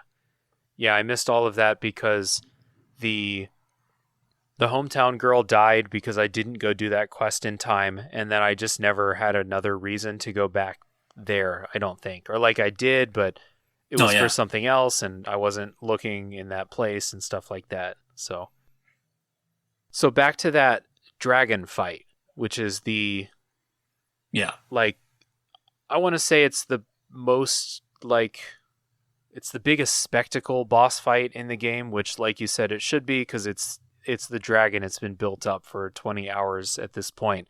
And the fight's a lot of fun. It's kind of tough. I had a good time with this final boss fight. Mm-hmm. Yeah, you got to climb him like you mentioned before. There's actually like basilisk set up, so you try and shoot him while he's flying around. It's really well done in the sense of giving you like a lots of big final boss energy. Yeah, and like there are other dragons that you can fight throughout the game, but this one is like huge. It's a massive enemy to fight. So you basically have to climb Yeah, up and stab at his weak points and stuff like that. yeah, So, in the story, after you beat the dragon, this is like the world shift that you mentioned earlier. The main city is basically like half destroyed because a giant pit opens up in the middle of it, and I'm not quite sure why. Like, why did they have to destroy the main city other than, games do this thing where you have like your safe place and they mess it up and it's no longer a safe place anymore. I don't know if yeah, they're going for that or something like that. But in any case, a giant pit is opened up where the main city once stood, and this is like the final dungeon. And you got to jump in. I kind of like the thing where you jump and you're kind of like free falling down. You can control your direction and land in different places, and you have to go through these combat challenges to collect wake stones, and the combat challenges are a lot of fun. And like they should be. yeah, Combat is what this game, what the forte of this game is, and this is basically like, okay, we're going to put you in all these different situations with enemies that maybe have never been combined before, maybe some stuff you haven't seen before. Like this is your final test, basically. yeah. This end game dungeon is one of my favorite parts of the game because of how like they knew exactly what this game was good at, and so they made it all here. Mm-hmm. But falling down forever, like you said, when you like picking a floor, I get so much pleasure out of just falling and then letting my Arisen just smack right on his face onto a platform. There's a button you can get to land safely. I'd never press it. Yeah. But yeah, there's a bunch of stuff here that isn't even in the main game. Like you have like you fight one Hydra as part of the story. There's another Hydra in here, and also an albino Hydra, which is stronger. Uh, and then one of these rooms, I don't know if you ever found this one, but this is one of the coolest features of this game.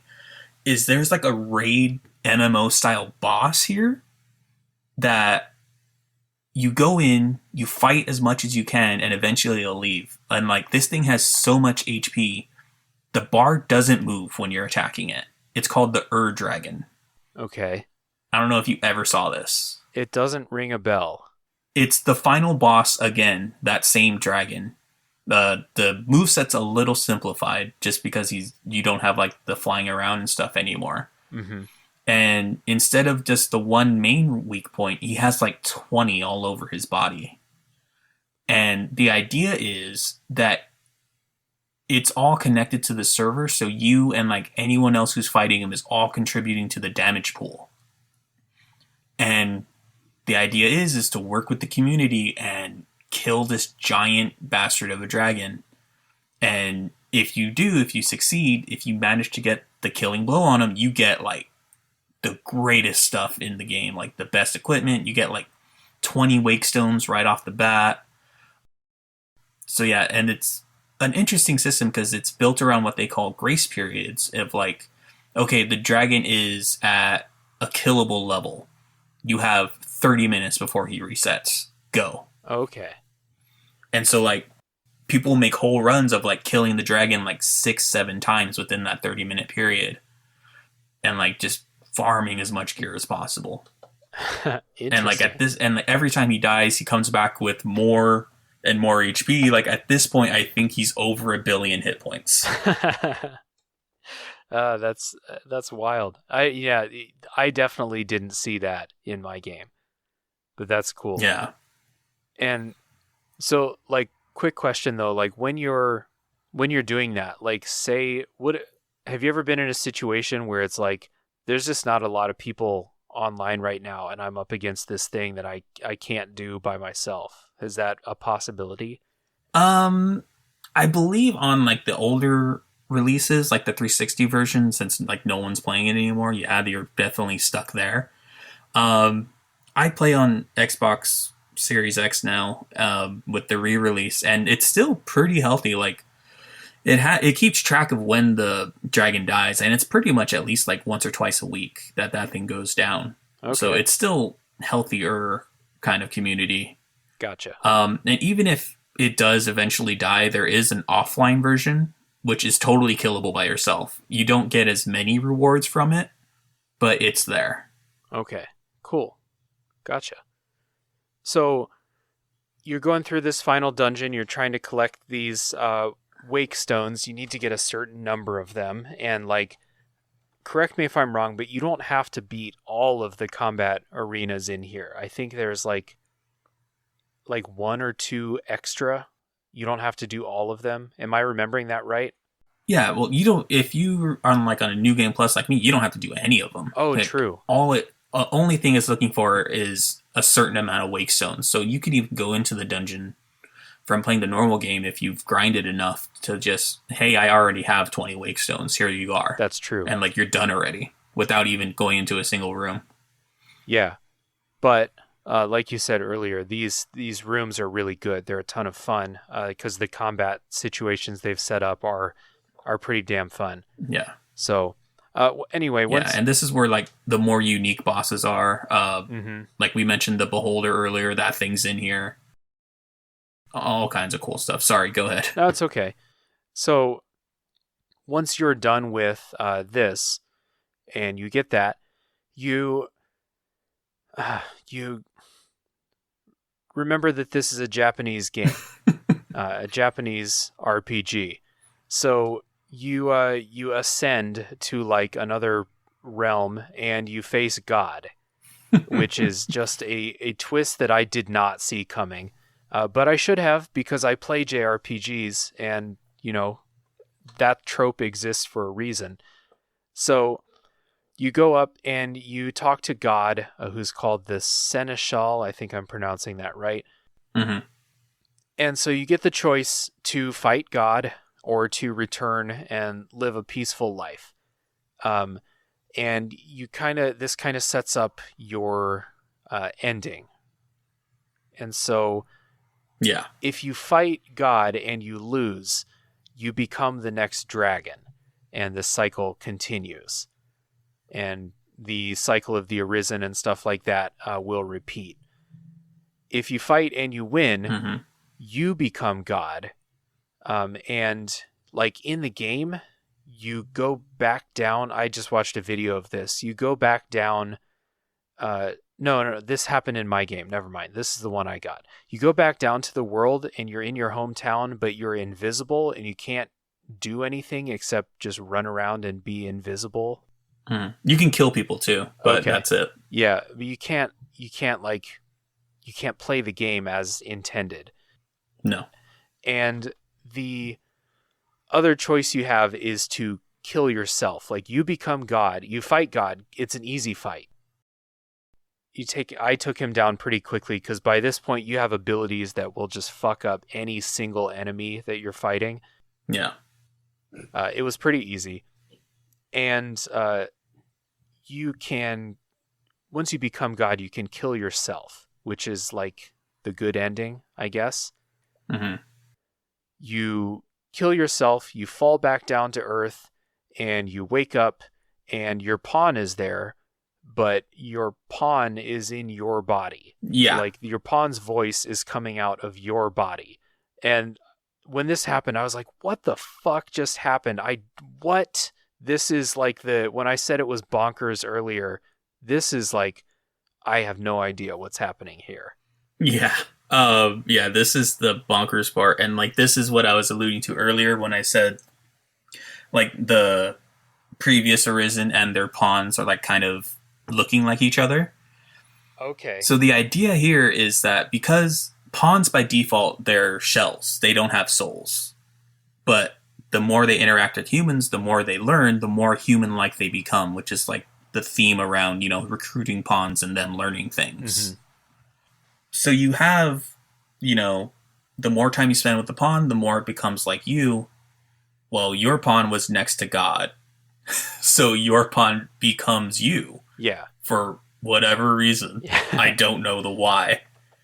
So when you kill yourself, you die, and now your pawn just looks like you because that's what happens with pawns.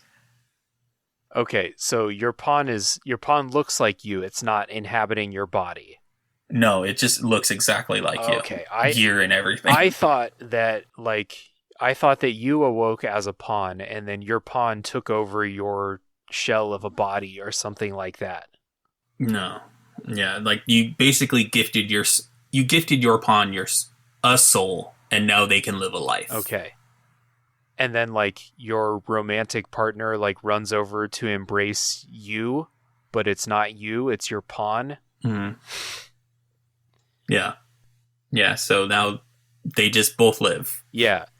And it's a lot that happens in this. Like, this is all happening in like one cutscene. Mm-hmm. It's a lot to take in like a 2-minute cutscene at the end of the game.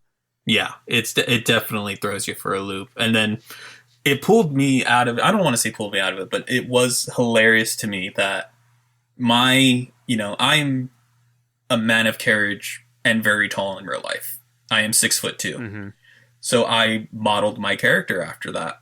My wife is smaller and she has a higher pitch voice, and I modeled my main pawn after her. So I gave her like the higher pitch female voice. Right.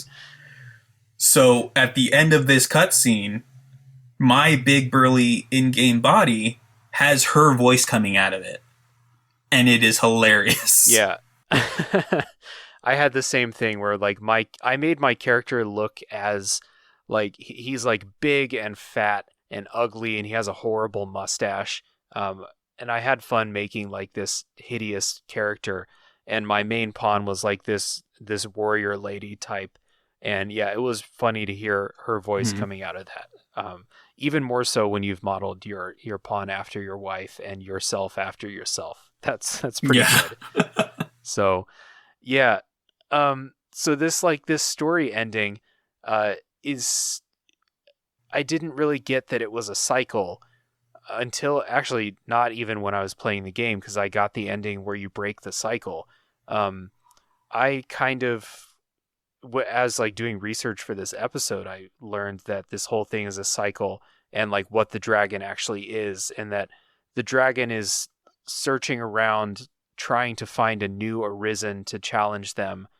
And it's like the dragon is trying to face the cycle, and all of this whole cycle is because people keep losing when they're fighting God. Is that what's going on here? Yeah. A small detail I missed my first time through, and you won't see again unless you start a brand new game from scratch, like not even a new game plus, is the seneschal that you're fighting is the dude from the opening cutscene. Oh. So he was like the last one to fight the dragon and win. Okay. And so from there, like everyone, like what you kind of glossed over is like when you beat the seneschal, he does die, like he moves on. Mm-hmm. Right. So I think that's what everyone is looking for, like as the seneschal, because they make it very obvious. It's pretty boring being God. Yeah. And so everyone, they'll send out another dragon, find someone that can kill me so I can move on. And I think the whole point of our characters, we break that cycle by being like the first ones to just end it ourselves. We don't send another dragon. We don't choose another arisen. We just die. Right. And this was like a completely, I don't know, like unforeseen outcome. Like the arisen, like becoming the seneschal and then killing themselves. Yeah. Which, like, sounds good in the event, but at the same time, there's not a lot of information of like why this cycle even exists in the first place. Yeah, that's true. Yeah, so it's not like, a Dark Souls where like, oh, the fire like is, it represents the world and it keeps the world from falling apart. Like, there's no reason for this dragon thing to even be going on other than, hey, there's a dragon thing and it has a direct link to God. Yeah. And I'm sure somebody's put together a nice 4 or 5 hour YouTube essay detailing like why the cycle began and all that stuff. Mm-hmm. But for most people playing the game, you're going to get, I want to say, similar to the experience that I got, where like you you realize what's happened to yourself as the Arisen, and like taking the Seneschal's place and stuff like that. And like you want to break this cycle of like dragons and destruction and all of that too. And it's a video game, so that choice to kill yourself is pretty easy, in my opinion. Yeah. Yeah, so that's the kind of basic story of, of Dragon's Dogma, and just the wild turns that it takes in the last like 2 hours of the game is pretty crazy. Oh yeah. But it you know, it's a wild way to like end the story, and it's wild how like it's so backloaded, but it does make this game super memorable for anyone who did finish it. Like you feel like you're doing like the Pepe Sylvia thing, like trying to explain like, no, this shit is fucking wild. Like, and I can't explain it to you. I need diagrams and stuff. It's really a unique game. Yeah. And then, I'm sorry, go ahead. Oh, I was going to move us into the DLC. So if you got anything else for the main game, just tack it on. No, actually, I was going to do that. Okay. So, cool. Right on. So this is what I mentioned earlier of like, it ties into like 90% of the story, because the main thing you need to know is that the dragon offers you that choice of like, you know, I kill your beloved, you get power, or you try and fight me. Mm-hmm. So the DLC focuses on the first Arisen, who was the first one to make that choice. Okay. When he arrived at the dragon, he was there to fight it, and when he was given the choice, he basically had a mental breakdown. And instead of wishing for like, oh, I want to be powerful, or oh, I'm going to fight you, like, he just cursed himself and cursed the world.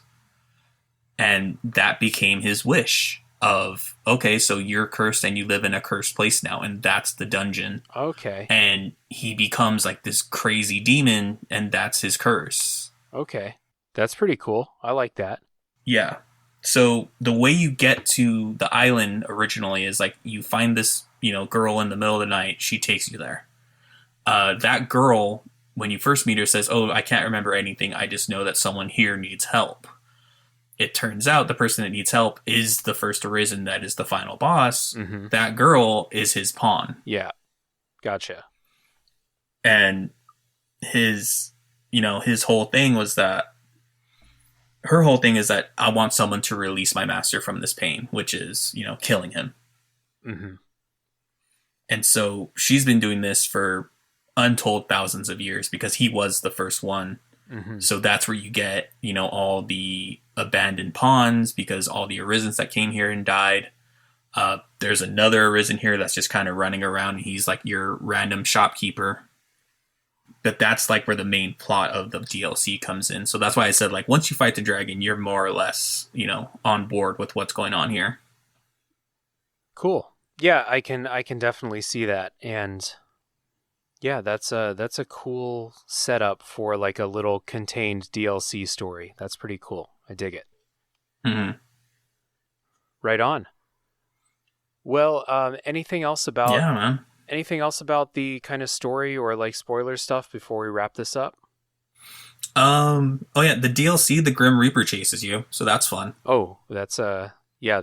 Do you get to fight the Grim Reaper, or does it just chase you? Yeah, you could fight it. You could fight death. Hell yeah. And I trust Dragon's Dogma to make that a fun fight. I've never beaten it, just to give you that. Okay. You know, as much as I played the game, I've never killed him. Okay. Well, that tells me a lot then. Yeah. Yeah, he's like your Emerald Weapons or whatever. Like, he's the super boss. Okay. So I got to go on YouTube and find a video of someone beating that. Yeah. Cool. Well, this has been a lot of fun, man. Let's wrap this up. Thank you so much for joining. This has been a blast talking about Dragon's Dogma, a game that I have a lot of fun thinking about and talking about and laughing when I think about. Yeah, for sure. Yeah, and like I said, like, it's real weird that like this game isn't talked about more. So I was glad I got the opportunity to do it myself. Yeah. So thanks again for coming on, and hit me up if you got another game you want to do another episode about. I'm always looking for guests, and this has been a lot of fun. Totally. Cool. So once again, check the episode description, listeners, for links to everything that Adam's got going on.